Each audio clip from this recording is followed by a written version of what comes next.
नमस्कार विद्यार्थ्यांनो, माझे नाव माधुरी राजभर आहे। मी तुम्हाला हिंदी हा विषय शिकवणार आहे। आज विद्यालय तुमच्या स्वागत करत आहे। आज जो आपल्या समोर धडा आलेला आहे त्याचं नाव काय? स्वराज मेरा जन्मसिद्ध अधिकार आहे। काय आहे तिचं नाव? स्वराज मेरा जन्मसिद्ध अधिकार आहेत। आणि हा धडाचा हा तिसरा सीझन आहे। कोणता सीझन आहे? तिसरा। पहिला किंवा दुसरा सीझन मध्ये आपण धडाचं स्पष्टीकरण बघितले। आता या सीझन मध्ये आपण बघणार आहे काही शब्दात किंवा काही प्रश्न किंवा उत्तरे। तर चला बघून घ्या। बघा, तुमच्या समोर आता शब्दात आलेला आहेत की नाही? हो, तर चला बघून घ्या। हिंदीतून हिंदी आणि मराठी काय आहे? हिंदीतून हिंदी आणि मराठी। तर पहिला काय? जंजर। काय आहे? जंजर म्हणजे कमजोर आणि इथे कमकुवत। काय आहे? कमकुवत। होम रूल एक ऐतिहासिक आंदोलन। होम रूल म्हणजे काय आहे? एक ऐतिहासिक आंदोलन। काय आहे? एक ऐतिहासिक आंदोलन। आणि इथे काय आहे त्यांचा अर्थ? एक ऐतिहासिक चळवळ। काय आहे? एक ऐतिहासिक चळवळ। आता इथे नैतिक म्हणजे नीती संबंधी आणि इथे धोरण संबंधित। नीटप्रमाणे ऐकून घ्या। नैतिक म्हणजे नीती संबंधी आणि इथे धोरण संबंधित। इथे बघा, औचित्य म्हणजे उपयुक्तता आणि उचित होने की अवस्था। इथे काय आहे? औचित्य म्हणजे उपयुक्तता आणि उचित होने की अवस्था आणि इथे योग्यता। काय म्हणाले आहे? योग्यता असं दिलेले आहे। तर अजून काय आहे बघून घ्या। बघा, सबल म्हणजे बलवत्ती आणि इथे बालवत्ती। सबल म्हणजे बलवत्ती आणि इथे बालवत्ती। युवा म्हणजे जवान आणि इथे तरुण। काय दिलेले आहे? तरुण। अविनाशी म्हणजे जिसका कभी विनाश ना हो। अविनाशी म्हणजे काय? ज्यांचा कधीही विनाश नाही होणार। आणि इथे ते कधीच संपत नाही। ते कधीच संपत नाही। जागृत म्हणजे जगा हुआ आणि इथे जागृत आहे। अज्ञानी म्हणजे मूर्ख आणि इथे पण मूर्ख दिलेली आहे। नैतिक म्हणजे नीती आणि इथे धोरण दिलेली आहे। तर याप्रमाणे इथे असंही शब्दात दिलेले आहेत। तर अजून काय आहे बघून घ्या। बघा, अजून दिलेले आहे बघा, साहस म्हणजे हिम्मत आणि इथे छाती। काय दिलेले आहे? साहस म्हणजे हिम्मत आणि इथे छाती। अवगत म्हणजे ज्ञात आणि इथे पण ज्ञात दिलेले आहेत। नीटप्रमाणे ऐकून घ्या। पुन्हा सांगत आहे मी। बघा, अवगत म्हणजे ज्ञात आणि इथे पण ज्ञात। प्रतीत म्हणजे जाना हुआ आणि इथे ज्ञात। कृतसंकल्प म्हणजे जिसका पक्का संकल्प किया हो आणि इथे ज्यांना यांची पुष्टी केली आहे। काय आहे? ज्यांना यांची पुष्टी केली आहे। तर असं प्रमाणे इथे असंही दिलेले जात आहे किंवा मराठीबद्दल असंही परिवर्तन होऊन जात आहे। तर अजून काय आहे बघून घ्या। बघा, तुमच्या समोर पहिला प्रश्न आलेला आहे। कोणता प्रश्न आलेला आहे? पहिला प्रश्न आलेला आहे। तर नीटप्रमाणे ऐकून घ्यायचं आहे। पहिला प्रश्न काय? सूचना के अनुसार कृतियां करें। काय आहे? सूचनाच्या अनुसार आपल्याला कृती करायचं आहे। तर पहिला आहे, विधानों को पढ़कर गलत विधानों को सही करके लिखो। जे विधान इथे दिलेले आहे त्यांचा गलत जे विधान दिलेले आहे त्यांना सही करून आपल्याला लिहायचं आहे। काय करायचं आहे? सही करून आपल्याला पुन्हा लिहायचं आहे। तर पहिला काय? तिलक जी ने कहा है कि वे यद्यपि शरीर से जवान है किंतु उत्साह में बूढ़े हैं। पुन्हा सांगत आहे प्रश्न, नीटप्रमाणे ऐकून घ्या। टिळकजी यांना सांगितलेले आहे की ते यद्यपि शरीरातून जवान आहे परंतु उत्साहातून बूढ़ आहे म्हणजे म्हातारी आहे। तर याबद्दल यांचं उत्तर काय आहे? बघा, इथे मी दिलेले आहे। पहिला प्रश्न नीटप्रमाणे ऐकून घ्या। तिलक जी ने कहा है कि वे यद्यपि शरीर से बूढ़े हैं किंतु उत्साह से बूढ़े हैं। इथे म्हणाले आहे की उत्साहातून बूढ़े आहेत, तर उत्साहातून बूढ़े आहेत। तर अशा प्रमाणे यांचे उत्तर दिलेले आहेत। कळलं की नाही? हो। पुन्हा दुसरा बघा, प्रांतीय संमेलन अंग्रेजों की देन है। प्रांतीय संमेलन अंग्रेजे यांचं देन आहे। प्रांतीय संमेलन काँग्रेसची देन आहे, अंग्रेजीची नाही, काँग्रेसची देन आहे असं त्यांनी सांगितलेले आहे। कळलं की नाही? हो। तर अजून काय आहे बघून घ्या। कळलं की नाही सगळं? हो। बघा, तुमच्या समोर आता प्रश्न आलेला आहे, टिप्पणी लिखो। काय आहे? टिप्पणी लिहा। तर याबद्दल कोणाबरोबर आपल्याला टिप्पणी लिहायचं आहे? लोकमान्य टिळक। कोणाबरोबर? लोकमान्य टिळक. तर सगळं नीटप्रमाणे ऐकून घ्यायचं आहे. बघा, लोकमान्य बाल गंगाधर तिलक का जन्म 23 जुलाई 1856 को महाराष्ट्र के रत्नागिरी जिले के चिखली गती में एक संस्कृत मध्यवर्गीय ब्राह्मण परिवार में हुआ था. बघा, आता आपण काय बघणार आहे? लोकमान्य टिळक यांचा परिचय किंवा यांच्याबद्दल आपल्याला टिप्पणी असा लिहायचा आहे. बघा, लोकमान्य बाल गंगाधर टिळक, लोकमान्य बाल गंगाधर टिळक यांचा जन्म 23 जुलै 1856 यातून महाराष्ट्रातून रत्नागिरी, कुठे? महाराष्ट्रातून रत्नागिरी जिले चिखली, कुठे? जिळा चिखली गती में एका सुसंस्कृत मध्यवर्गीय ब्राह्मण परिवारला होते. ब्राह्मण परिवार बद्दल त्यांचा जन्म झालेला आहे. कोणाचा? लोकमान्य बाल गंगाधर टिळक यांचा. कळलं? हो. इनके पिता अपने समय के लोकप्रिय शिक्षक थे आणि यांचे जे वडील आहे, कोण? यांचे जे वडील आहे ते आपल्या वेळातून लोकप्रिय शिक्षक होते. काय होते? लोकप्रिय शिक्षक होते. बालक लीक अपजन से ही मेधावी थे आणि बालक जे आहे लोकमान्य टिळक हे जे बालक आहेत ते लीक अपचन, नीटप्रमाणे ऐकून घ्या, लीक अचपन यातून मेधावी थे. कोणी होते? मेधावी होते.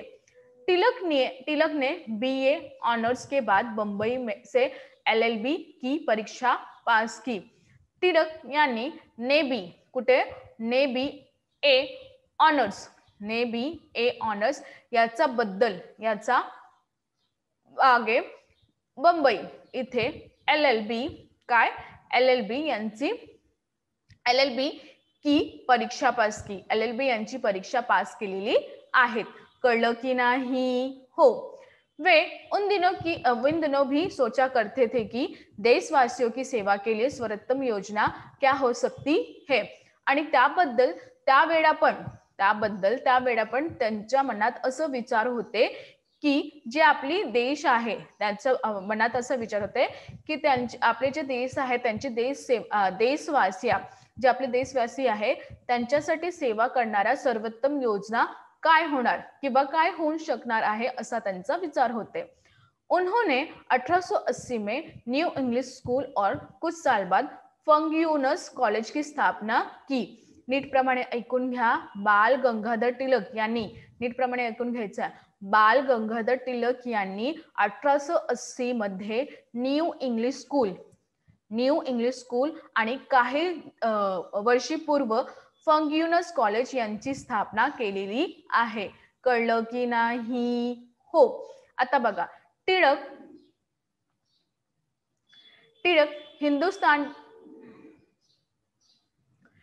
हिंदुस्तान के प्रमुख नेता, समाज सुधारक और स्वतंत्रता सेनानी थे.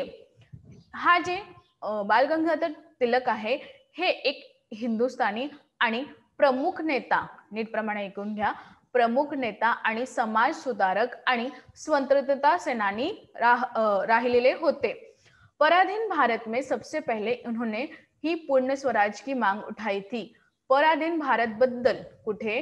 पराधीन भारत बद्दल त्यांनी ही सर्वश्रेष्ठ पहिला, पुन्हा नीटप्रमाणे ऐकून घ्या, सर्वश्रेष्ठ पहिला आणि पुन्हा त्यांनी स्वराजची मांग केलेली होती की आम्हाला पूर्ण स्वराज पाहिजे आहे अशी मांग त्यांनी पहिली केलेली होती.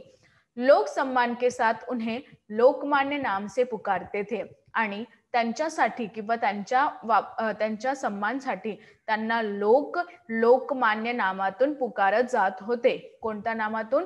लोकमान्य नामातून पुकारे जातात होते. तिलक ने जनजागृति के लिए महाराष्ट्र में गणेश उत्सव और शिवाजी उत्सव मनाना शुरू किया. कोणी?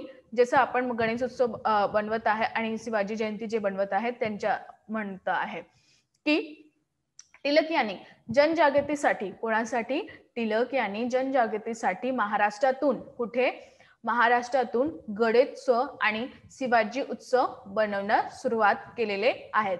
कोणी सुरुवात केलेली आहे? बाल गंगाधर टिळक यांनी गणेश उत्सव आणि शिवाजी उत्सव यांची सुरुवात केलेली आहे. उन्होंने मराठी में मराठा दर्पण, काय त्यांनी मराठीतून मराठा दर्पण व केसरी नाम से 2 समाचार पत्र सुरू किए. त्यांनी लोकमान्य टिळक यांनी मराठीतून मराठा दर्पण आणि केसरी हा नामाच्या 2 समाचार पत्र यांची पण सुरुवात केलेली आहेत. कोणी? बाल गंगाधर टिळक यांनी.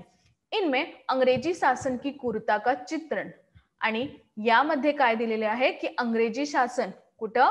अंग्रेजी शासन यांची क्रूरताचं चित्रण आणि अंग्रेजों के अन्याय के विरुद्ध, आणि जे अंग्रेज आहे त्यांचा अन्यायाचा विरुद्ध, काय त्यांचे अंग्रेज आहे त्यांच्या अन्यायाचा विरुद्ध संघर्ष की प्रेरणा और जनता में देश प्रेम की भावना जगाने का प्रयास किया जाता था. काय दिलेले आहे? याबद्दल त्यांची संघर्षची प्रेरणा आणि जनता म्हणजे जे लोक आहेत त्यांच्यासाठी देशप्रेम यांची भावना जगण्याचा प्रयास केलेले जात आहे किंवा करत होते. टिळक अपने क्रांतिकारी विचारों के लिए जाने जाते थे. टिळक हा जे आहे ते आपल्या क्रांतिकारी, टिळक हे जे आहे आपल्या क्रांतिकारी विचारासाठी किंवा विचारासाठी ते आपल्या जाणून जात होते. काय होते? त्यांच्या जे विचार आहे त्यांच्यासाठी लोक त्यांना जाणत होते.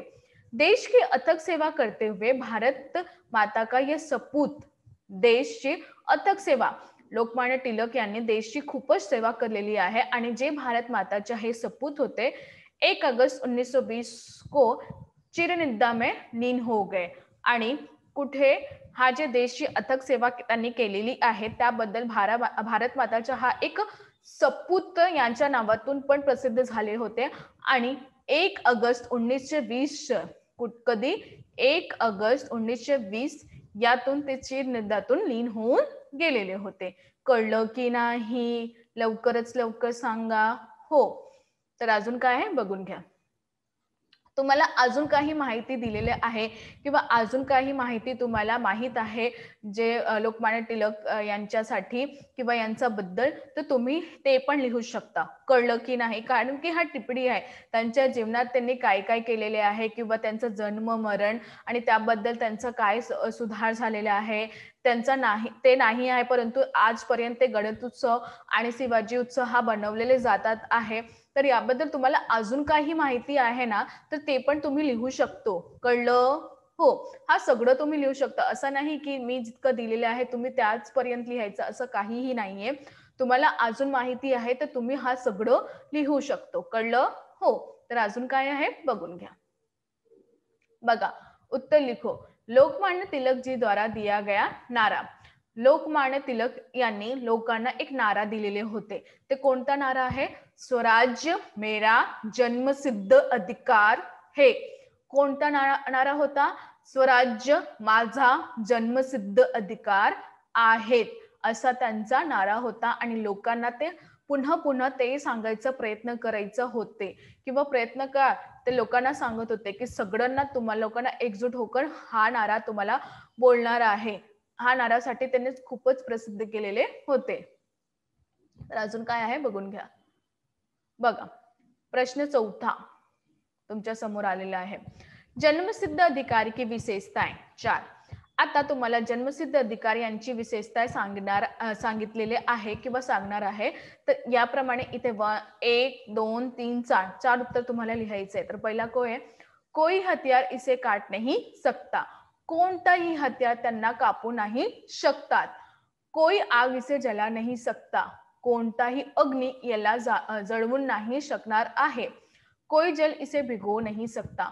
कोणताही पाणी यांना नाही भिगवणार आहे किंवा नाही भिगवणार आहे. कोणताही पाणी यांना नाही भिगवणार आहे. कोई हवा इसे सुखा नहीं सकती. आणि कोणतीही वारा यांना सुखवण नाही करणार आहे, असा त्यांचा जन्मसिद्ध अधिकारांची विशेषता होती. कळलं?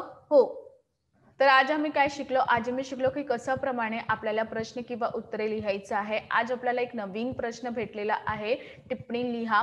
तर याबद्दल तुम्हाला मी सांगितलेलं आहे, की कोणाचं बी बरोबर, जे कोणत्याही नावाचं बरोबर किंवा कोणताही व्यक्ती किंवा माणूस कोणत्याही शब्दाचा तुम्हाला बातमी लिहायचा आहे. तर टिप्पणी म्हणजे काय, की कोणत्याही शब्दाच्या तुम्हाला बातमी लिहायचं आहे. तर याबद्दल मी तुम्हाला पुन्हा सांगत आहे, की तुम्हाला अजून माहिती आहे तर तुम्ही लिहू शकता. याप्रमाणे इथे लोकमान्य टिळकची टिप्पणी लिहायचा होता. दुसऱ्या धड्यातून दुसरा होणार. तर याबद्दल तुम्हाला जितकी माहिती आहे तो सगळं लिहू शकतो. कळलं? हो. धन्यवाद.